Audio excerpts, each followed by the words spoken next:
Hello everyone. It's been a while since I've posted anything about my truck or tractors or anything like that. I've been kind of hectic the last couple months. I bought a house, so things are just now calming down. I wanted to show you guys a carburetor I've been working on. Obviously, I don't have my John Deere anymore.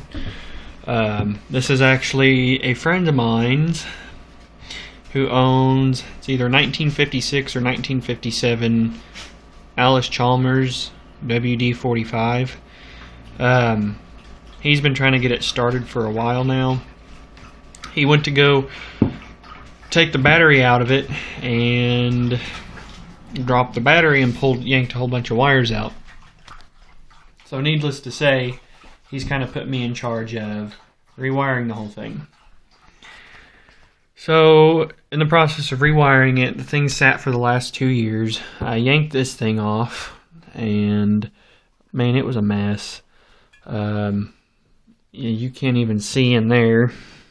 That's obviously your throttle. That's your choke. This thing was just rusted completely through, gummed up with varnish. It was just a mess. So I work at O'Reilly's, and I was surprised we even had it.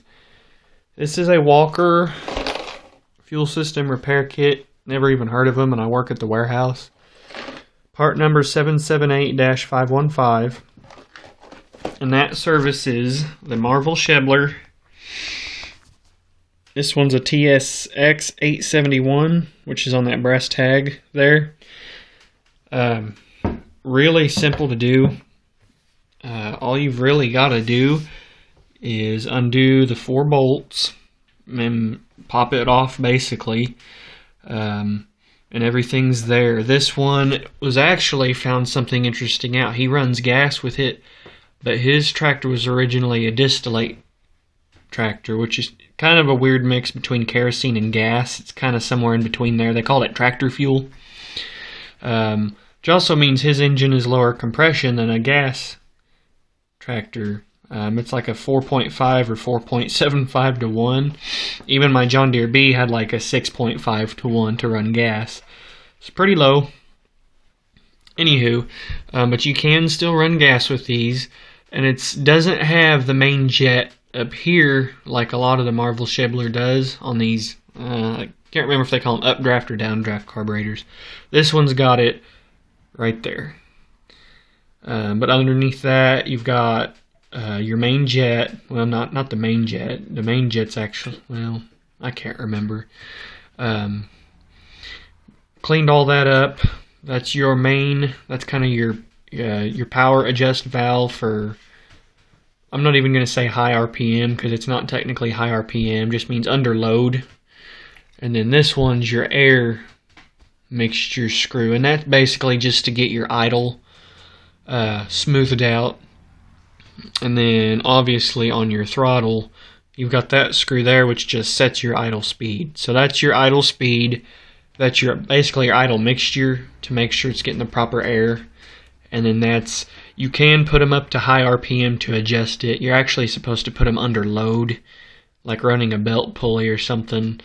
But I mean, this one doesn't have one, so you just crank the RPMs up, dial it down till it starts to cough and sputter, and then dial it up just a hair bit more till it smooths out. But I just wanted to show you my work. I was really excited to do this.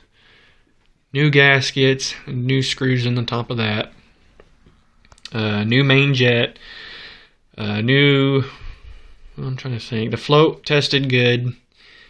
And that was pretty much it. Soaked it in vinegar to loosen all the gunk up, because carb cleaner doesn't really like to mess with varnish, which I was surprised to learn that. But vinegar done good.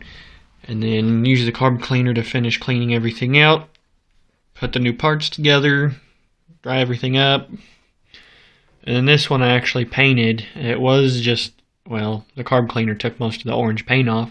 This is Rust-Oleum hammer tone paint. Sharp's Antique Tractor's done mine in the same, maybe a little bit darker of a gray, whenever they done my DLTX 67 carburetor. I thought it turned out real good, so I decided to do this one. I thought it turned out pretty good. I didn't get it, flawless.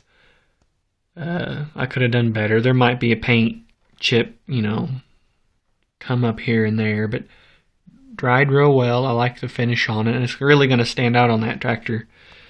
So, anywho, there you go. Thanks for watching. Hopefully I'll have some more videos up soon, because I'd really like to rebuild some more of these. They're kind of fun to do. Kind of get me back into the tractor scene. So, thanks guys.